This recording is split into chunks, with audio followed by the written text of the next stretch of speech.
عندي س تربيع زائد 3 س على س تربيع زائد 4 على س زائد 3 زائد الكسر الثاني س ناقص 5 على س تربيع ناقص 4 على س ناقص 5. عاوز اعمل لهم عمليه جمع، شوف هتتعامل معاهم ازاي. ايوه س تربيع زائد 3 س، هاخد س عامل مشترك وافتح القوس. مظبوط. طب فين السين؟ مش س تربيع خدت منها س تفضل س زائد 3. لا قاعد العقد عشان حلفته ده زعيم. ماشي س زائد 3. اللي تحت المقام ده ثلاثي بسيط. نفتح قوسين. عايز عددين ضربهم 3 وطرحهم 4. 3 في 1 مظبوط. 3 في 1 ب3 وجمعهم يديني 4 عن الحد الأوسط. إذا كان الأخير موجب يبقى الاثنين مثل إشارة الوسط. الأولى موجب والثانية موجب برضه. الاثنين مثل إشارة الوسط. أيوه الكسر الثاني س ناقص 5 زي ما هي، ما تعملش فيها حاجة اللي فوق.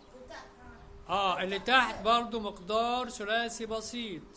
س تربيع ناقص 4 س ناقص 5. عايز عددين ضربهم 5. أيوه مش 4 في 1، 5 في 1. عددين ضربهم 5 وطرحهم 4 يبقى 5 في 1. الأخير سالب يبقى الكبير ياخد إشارة الوسط. الكبير سالب والثاني عكسه يبقى موجب. الس ناقص 1 الخمسة خدت السالب يبقى الواحد ياخد الموجب. مظبوط. ايه الخطوة اللي بعد كده؟ المجال. ايوه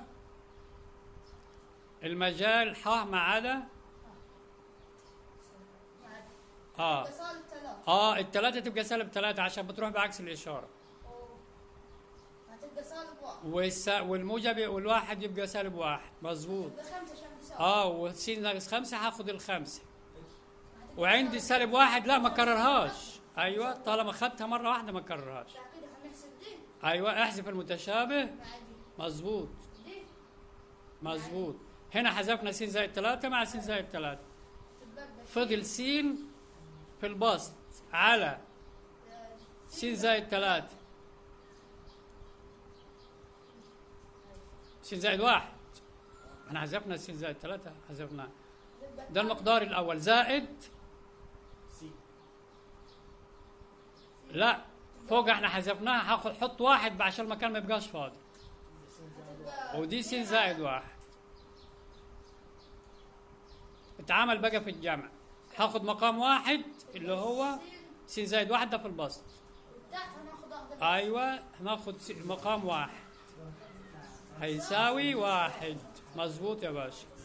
كده حلك مظبوط تمام.